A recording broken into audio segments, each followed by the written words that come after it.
Hello, we are on Ki Tavo portion. This portion begins with a mitzvah, like any other one. But this mitzvah is mitzvat bikurim. The mitzvat bikurim, we know that this is the first fruit which we need, to bring to the temple, to the priest. The first fruit from whatever is it that we have in our field, to bring it and not take it to ourselves. So, talking about this mitzvah now, in the days where we are not really facing agricultural communities, it is hard for us to appreciate the sacrifice involved in this mitzvah for a person. But think for a moment about how was it back in the day, when a person needed to go out from wherever he was and start making a journey and full of effort to bring whatever he possesses, all his newborns, all, bikurim in Hebrew, it comes from the root of the word bechor. It's like the first son. It's like the first insight that you have in regards to something. So he needed to take those things, the precious fruits, the first of the year, and he needed to bring them to the temple, to the priest. So from whatever he was, think about how dangerous this journey must have been for him. Think about how much effort he needed to put in such a journey that he needs to go now to. So in this mitzvah, the Torah is teaching us to make an extension of ourselves towards the divine, not to sit in our place, to sit in our position and just get whatever we want to, or observe things in a very static and uninvolved way, but rather to go towards and to start walking and to start being active in regards to the things that surround us, and especially with a direction towards the divine, towards Hashem. So in this portion we also it teaches us also about hakarat hatov, the appreciation that we need to have of the good God bestows upon us. In this mitzvah, the farmer is requested to do more than simply offer a verbal expression of appreciation, but also to make a special journey full of determination and effort to Jerusalem to show his gratitude personally in the house of God, to Hashem, to the priest. So the Torah portion begins, we know, by saying, when you come to the land that God is giving you as a heritage, occupying and settling it, you shall take off the first fruit and bring it to Jerusalem, to the place where Hashem will choose. The Lubavitcher Rebbe says that there are two things in this phrase we need to be observant about or to learn from. First, after a man did all the crafts associated with the growth of the fruits of the land, he takes the chosen ones, he takes the firstborn, not to himself, but makes them holy and gives them to a kohen, to a priest. And second, when a person prepares himself to reach towards the proper degree and consecrate himself by becoming a priest, then as a priest, as someone that is serving the divine, he is then able to utilize every aspect of his work for holiness. And from this we can understand that it is necessary to work Hashem not only through praying and during Torah and mitzvot and study the Torah, but also during eating, during our very earthly actions and activities, and even through our businesses. So if we go deep into this phrase and we consider the word eretz, meaning land, as we learned before, is a will, a desire, a wish of some sort. So eretz, the Hebrew word for land, is related to the word ratzon, a desire. The nature of strong will compels us to get up and start running towards that which we desire. And the land of Israel so this is land, the desire, but the land of Israel is the desire of the divine, is the God's will, the desire of Hashem. It's not just a land, not just a desire, not our desire, a desire that is above and beyond us. And so the Kabbalah explain Ratzon, will, and desire is the most powerful force that within a human being that have the power to control the other faculties and unleash the dormant potential within him. Awakening this desire, this will, this dormant potential is in fact to awaken the heart and the mind in this portion. Like the farmer who tills the earth to plant, sow, irrigate, and reap fruit, a person must always seek to cultivate the first fruit, his urgent and real desire for the divine, his ratzon for the divine.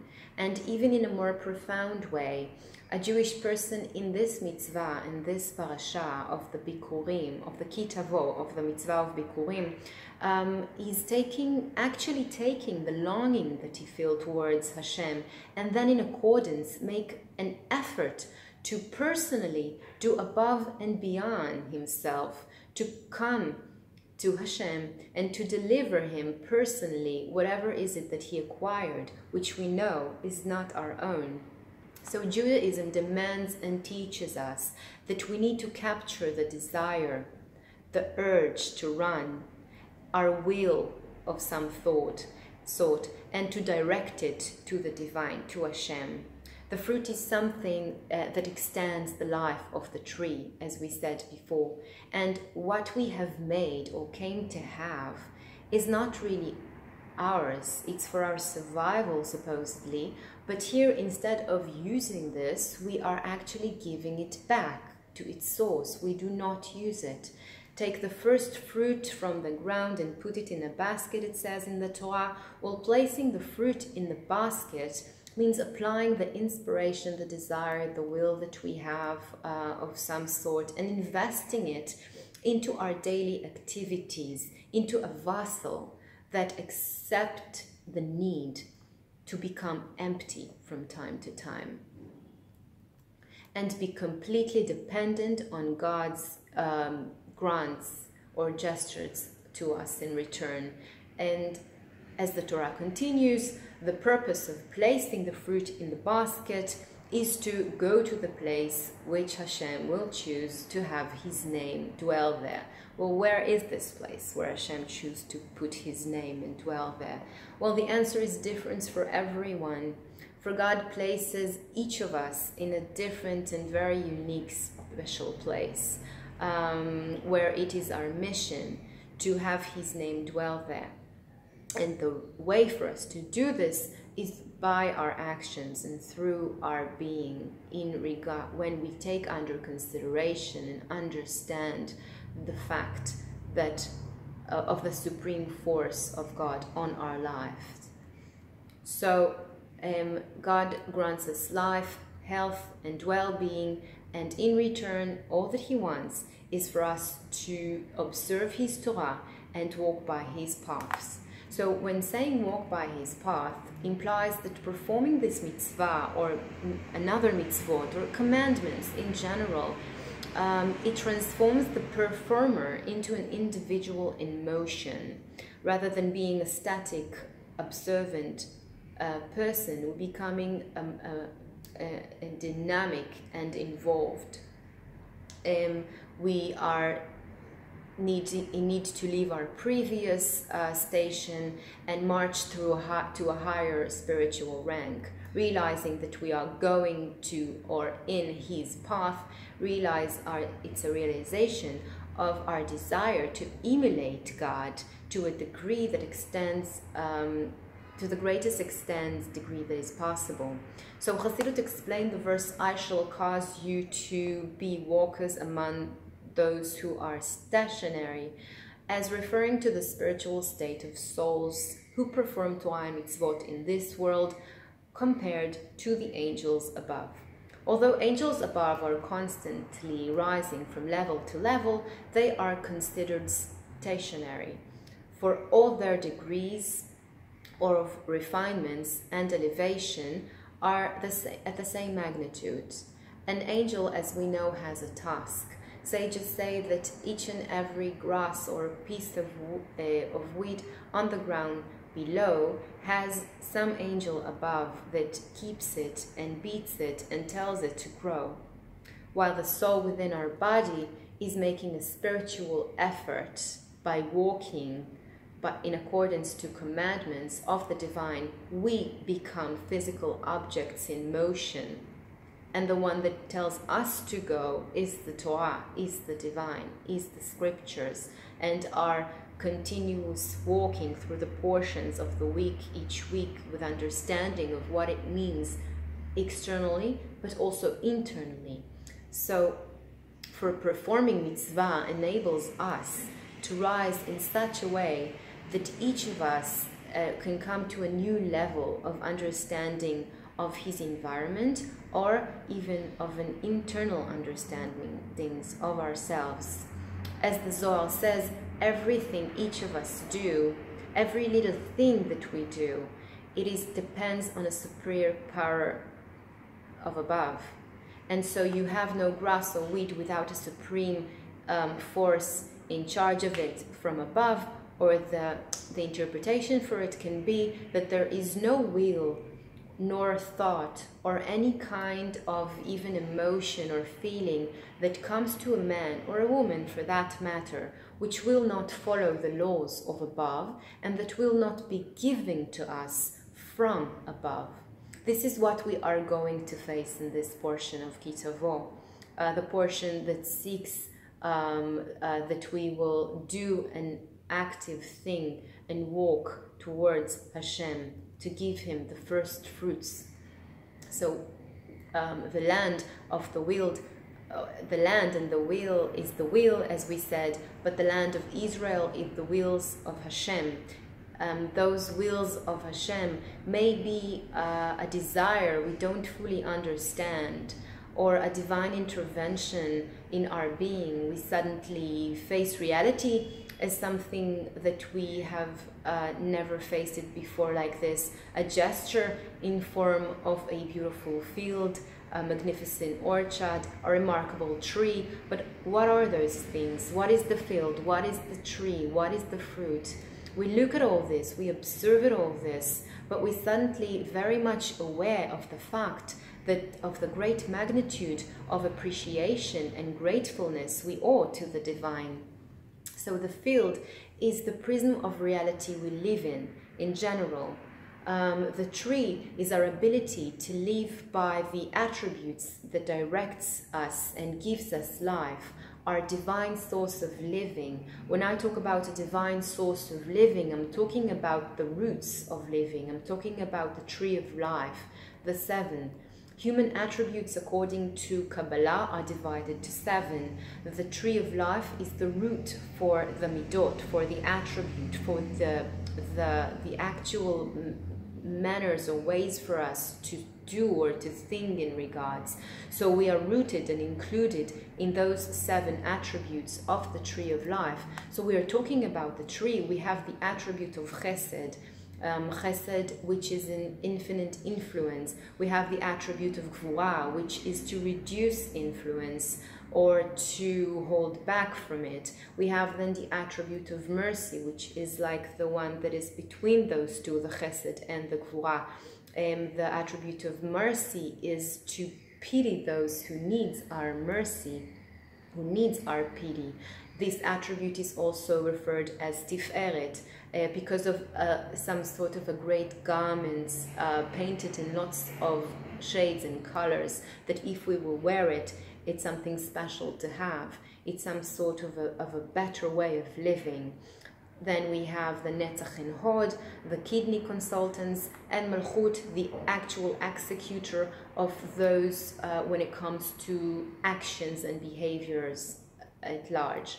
So the fruit, in case we have activated all those seven attributes within the tree of life in accordance to the right positions, in some sort of a willingness to be like the divine, or to be so much influenced by him that we want to make a huge amount of effort to become worthy for his gratitude. The fruit would be the actual elements within our life that have the ability in reality to become some sort of an extension of our lives that are being held under divine manners, meaning a fruit is something we can attribute to others, something we can give to others.